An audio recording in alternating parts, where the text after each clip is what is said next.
rules, I think. Yeah, in the meantime we can show the rules, that's right. Because we Should prepared see it some here on the rules. screen. Yeah, they're on the screen now. I mean, the basic rule is it's a double elimination tournament.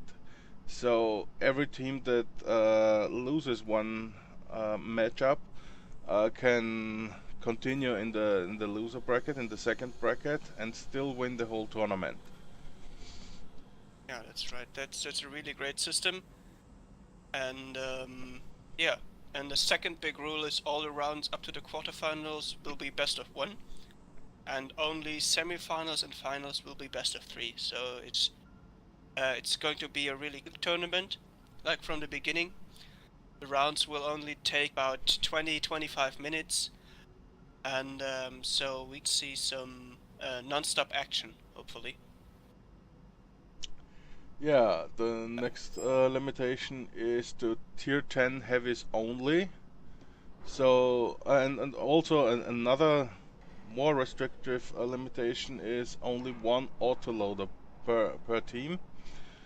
But that's actually funny because in the last tournament they all started with using this autoloader and then most of them removed it and replaced it with another tank with high DPM. That was actually some very interesting development there.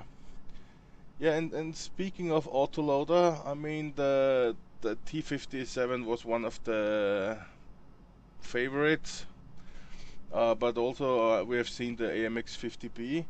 But it's very hard on some maps to pen the opponent then, because no premium ammunition allowed, no premium consumables allowed. So if you imagine an E100 on the opposite side, in a T57, I think if he's hull down, you have almost very slim chances to pen. On the other Yeah, hand, it's really hard. if the E100 hits the T57, even if with the reduced penetration value of only 235, I think it will punch through the T57 any day. Yeah, that's right. And Yeah. another interesting part is that the rounds or the matches cannot be won by capturing the enemy base. So you're going to see in a bit that all the maps are restricted.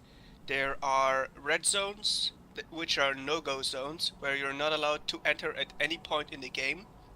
And there are going to be yellow zones on the map marked, and that's going to be leave as fast as possible areas. So, for example, some teams start in areas, and right at the beginning they have to leave the area, and only if they left the area they are allowed to shoot. One exception for the rule is if there are casters or referees in that area, you must shoot them. And there you can shoot, but you're not allowed to shoot on the enemy. So it's going to be an interesting tournament because most of the maps are made really small, so you can't actually miss your opponent or don't see your opponent. I thought it will be interesting because this is the only game in the world which I know where you are allowed to shoot at the referees. Yeah. Or you have to shoot at the referees. Yeah. Oh, well, there's wrestling where you're allowed to yeah, that's take part of out the game, the I guess. referee. But I don't. Well, it's a real sport for some guys, but not really.